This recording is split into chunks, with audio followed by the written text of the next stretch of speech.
that the Romans who encountered these Persians did very poorly. Imagine you are standing at the base of a cliff. Above your head, 22 meters off the ground, tall as a 7-story building, 4 holes are carved straight into the rock. Inside those holes are 4 kings. They ruled an empire stretching from Egypt to Pakistan. They captured a living Roman emperor. They conquered 28 nations in a single dynasty. And then in 1979, every international excavation stopped, completely, with no satisfying explanation ever given. Now I want to ask you something. If you could ask the Iranian government one question, just one, what would it be? Drop it in the comments right now, one word only. That one word tells me exactly what you actually want to know. Why was it banned?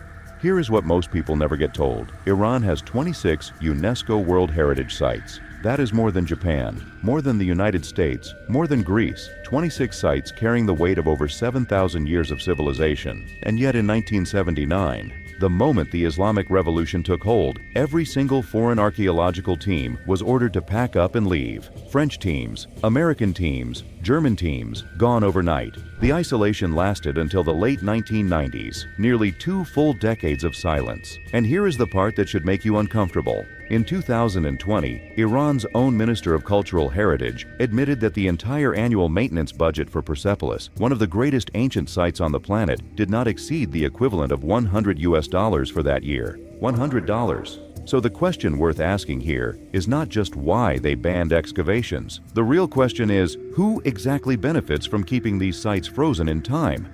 The tombs on the cliff face. Now let us talk about what is actually here.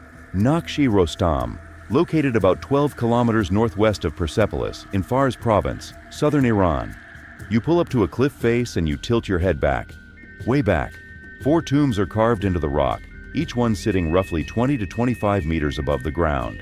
That is a 7-story building. Straight up, vertical, sheer rock face, no stairs, no ramp, no elevator. The only way in was a removable wooden ladder, which the priests pulled up behind them after every single visit. The design of each tomb is shaped like a cross. Each arm of the cross serves a different purpose. The center opens into a burial chamber with 3 separate rooms inside, each room built to hold multiple stone sarcophagi for the king and members of his family. Now, here is where it gets interesting. 3 of the 4 tombs have no confirmed identity. We know beyond doubt that one belongs to Darius the Great because his name is carved directly into the facade. The other 3, based on stylistic details and historical timelines, are believed to belong to Xerxes I, Artaxerxes I, and Darius II. Believed, not confirmed. And all 4 tombs are widely accepted to have been looted and desecrated following Alexander the Great's invasion in the 4th century before the Common Era. So whatever was inside those burial chambers when these kings were first sealed in, historians believe it was already gone more than 2,300 years ago. What exactly was taken? Nobody knows. That is not a conspiracy theory. That is just an open case file that nobody has been allowed to reopen since 1979. The mystery of the Kabaye Zartosht. Now turn around and look across the open ground. Standing directly opposite the tombs is a stone tower, perfectly square, 7 meters on each side, 11 meters tall. Built sometime around the 5th century before the Common Era, it is called the Kabaye Zartosht, which translates roughly to the cube of Zoroaster. And nobody, not a single scholar alive today, can tell you with certainty what it was actually built for. Here is what the experts are currently debating, and understand, these are serious academics, not people with tinfoil hats. Theory 1. It was a Zoroastrian fire temple built to house and protect the eternal sacred flame. Theory 2. It was a library specifically designed to hold the original manuscripts of the Avesta, the sacred scripture of Zoroastrianism, which Darius himself reportedly commissioned. Theory 3. It was a temporary holding tomb, a place to store a king's body while the permanent cliff tomb was still being carved out of rock above. 3 completely different functions, 1 structure, 0 confirmed answers. There is also an identical twin of this building at Pasargadae, about 43 kilometers away. Locals there call it the Prison of Solomon. Same design, same mystery, different location. When 2 buildings share the same unresolved question across 43 kilometers of Iranian desert, that is not a coincidence. That is a pattern. The tomb Darius left behind. Let us focus on the one we can confirm. Darius I, known as Darius the Great, ruled the Achaemenid Empire. At its peak, his empire controlled 44% of the world's population. That is a scale never matched by any empire in recorded history. He chose a resting place carved into a mountain with a trilingual inscription. Known as the DNA, it was written in Old Persian, Elamite, and Babylonian. But here is the detail. In 1923, plaster casts were made. Since 1946, those casts have been held at the Smithsonian, not in Tehran, but in the United States. The record lives in America. Make of that what you will. Now look down. Below the royal tombs, carved directly into the lower section of the same cliff face, are 7 massive Sasanian rock reliefs. These were added roughly 700 years after the tombs above them, and one of them tells a story that the Roman Empire apparently preferred everyone forget. The most famous relief shows Shapur I, founder of the Sasanian dynasty, on horseback. In front of him kneel 2 Roman emperors, not 1, 2. Emperor Valerian is shown kneeling in submission, his wrists captured in Shapur's grip. Emperor Philip the Arab stands beside him, hands raised in a gesture of pleading. This happened. This is documented history, not mythology. In 260 Common Era, Shapur captured the Roman Emperor Valerian alive in battle. This is the only recorded instance in Roman history of a sitting emperor being taken prisoner by an enemy force. And Shapur had it carved into a cliff face for the next 2,000 years to see.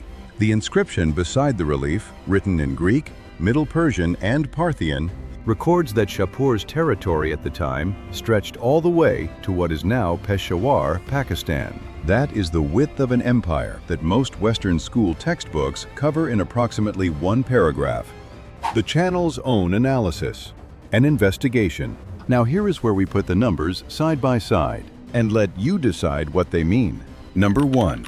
In 2020, Iran's annual budget for maintaining Persepolis, the ceremonial capital of the empire that built these tombs, was approximately $100. In the same year, let's take a look at the data elsewhere. The Colosseum in Rome generated roughly $130 million, generating that amount in tourism revenue alone. Number 2.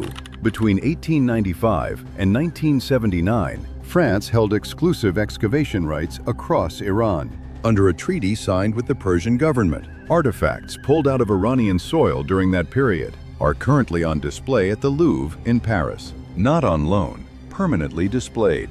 Number 3.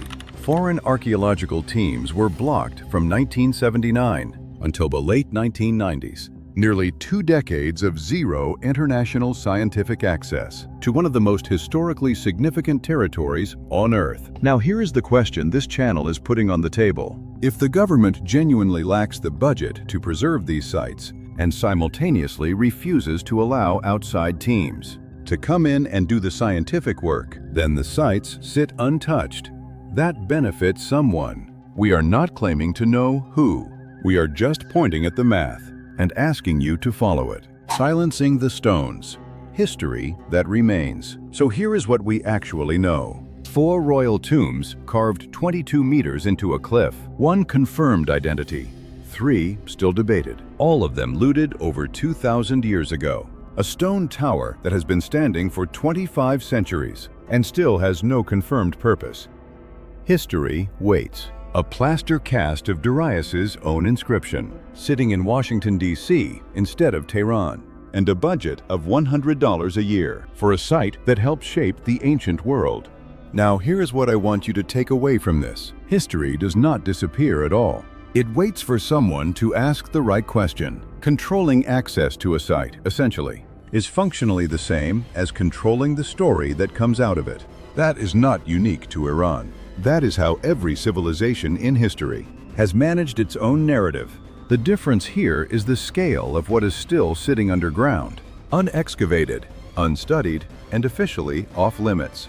If you found this genuinely valuable, hit the like button. It helps more than you think. Subscribe if you want to go deeper. Next, we are going to a country where archaeologists recently confirmed a city exists that has been continuously inhabited for 12,000 years.